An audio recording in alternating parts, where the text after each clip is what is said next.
Welcome once again, people. It's always a great pleasure to have you on this video. So in this video we are going to be examining users, and in under users we'll have all users, add new users, and then we'll see the profile. Let's see what we have to do. Here we are once again on our WordPress dashboard, and as you can see, we are beginning to have many things show up here. Before we had just a handful of things here, but now you can see they are really beginning to increase because we've installed some plugins. And what happens here is that when you install some plugins, they'll now show up on this menu list. Okay, so like the Elementor we installed, you can see a whole lot of flyout menu here, and then you can see the essential add-on here, and it created a templates page, and then the forms that we installed. So you can see all the plugins are showing up right here. Alright, so even the appearance, initially see we had up to this point, and then we had the theme file editor, but now we have two more things added. And believe me, before we are done with this entire course, we are going to use all these things and you get to see how they function. So in this video we'll just focus on users. So I'll click on users, and you can see here we have all users, add new user, and profile. So here we are on all users. This is where all the users will show up, but for now we have only one user, which is me. But we are going to create a new one right now, and that is where we are going to get to add new. So add new you can use here, and you can use here as well. So let's click on any one. I'll just click on this one to add a new user. So you can see here there's a short form for you to fill, and a username, you can see it's required. So you add a username. I'll just call this done with a capital letter, and then email. Let me choose this company's email. Okay, that's the public email. Then my first name, I'll choose Don. Last name, let me write here. Okay, I'll still choose John.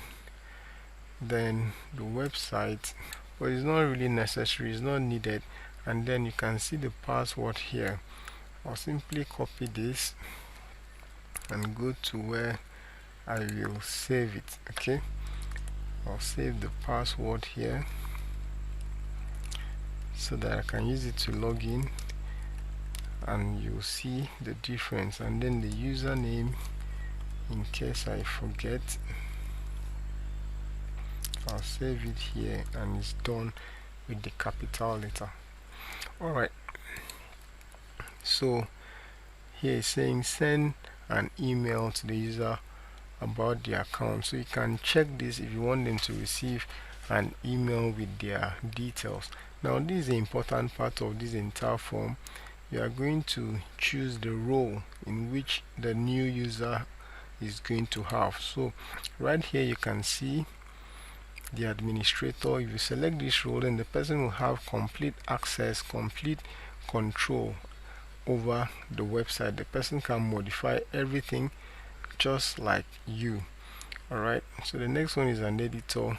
This one will have some level of limitation. Probably will only be able to edit some things and all of that. Then author, this one will only be able to write.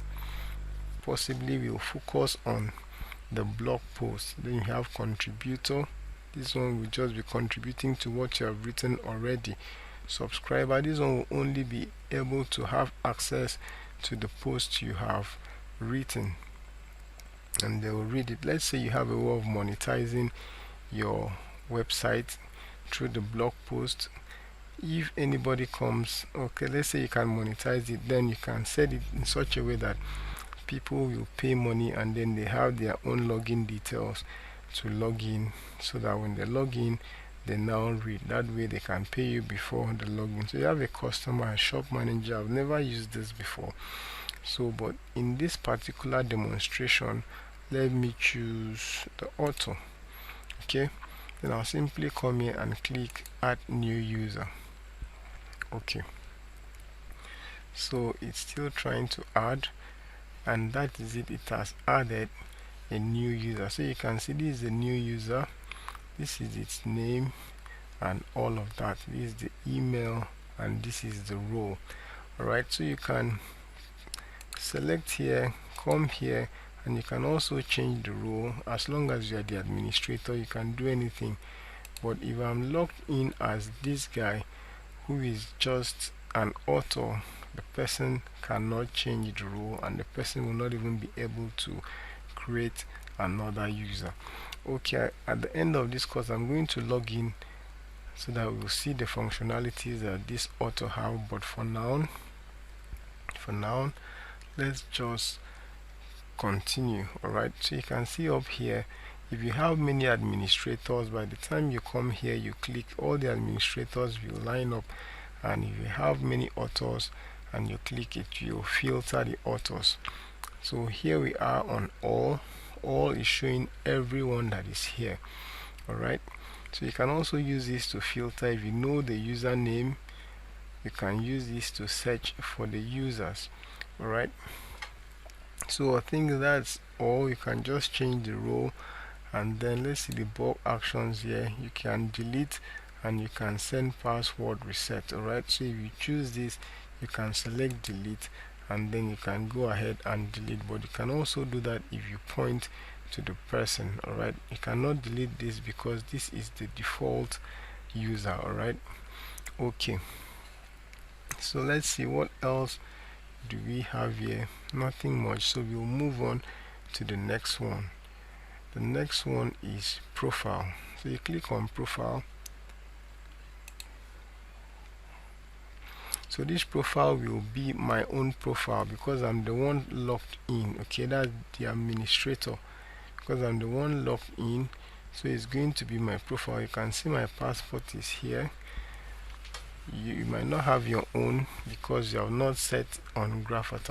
So let's begin. These things I don't really use them, don't know what they stand for. This disable the visual editor when writing.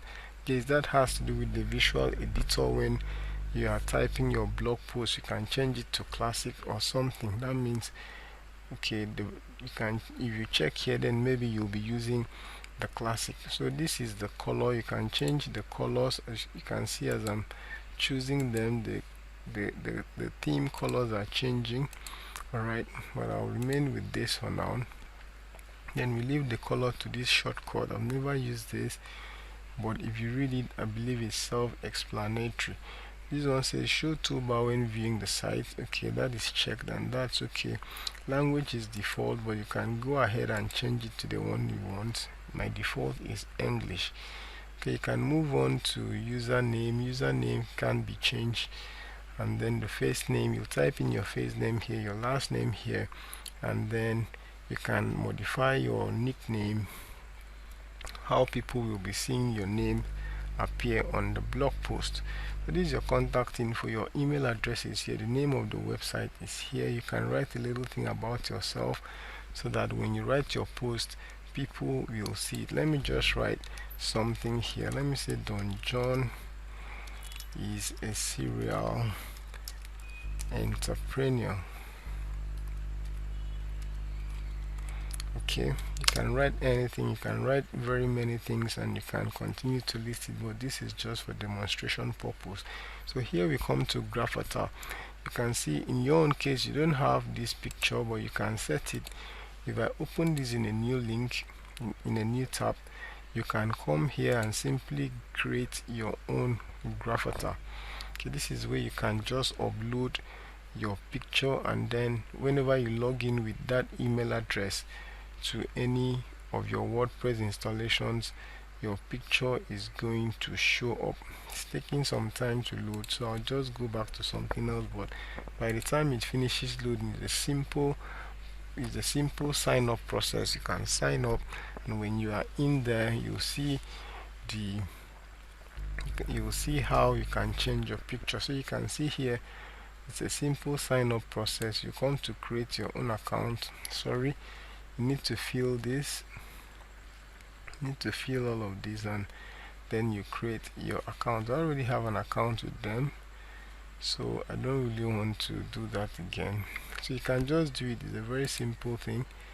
Then your picture will show up here. This is where you want to use when you want to reset your password. And then you can come down here and fill more additional information. Fill in all your Twitter and Instagram and all of that, your handles. And when you're done, you come here and click on update. Okay, when you update, everything is gonna update, and then your profile will be set. Let me quickly see the next one. Okay, we've done everything. The users. Okay, so that's the profile we just checked out. Now I told you that at the end of this video I'm going to sign in. So what I'll do is I'll come here and I'll log out, and I'll attempt to sign in with the one we just created, so that we will see my username is this one. I'll copy it and then I'll put it here, and then I'll come and bring over my password as well. Now this is just a dummy thing. After this I'm gonna delete it, so you don't have to bother about it. Alright, so let's log in and see what is gonna happen. Yes, so we are in. So you can see that I have some limitations. I don't have everything on the dashboard like the administrator. Okay, these are the things I can do. I can add new media, I can create new posts, I cannot create a page, I can go to the profile, I can see all tools. Let me go to profile and see what is happening there. Okay, so I can just edit my own profile. Alright, but I can't create a profile for anybody. Okay, so you can see the limitations here because I set that limitation. But if it were administrator, then the administrator would have full control just like the other one. So guys, thank you very much for your time. Let me stop here for now until I'll see you in the next video.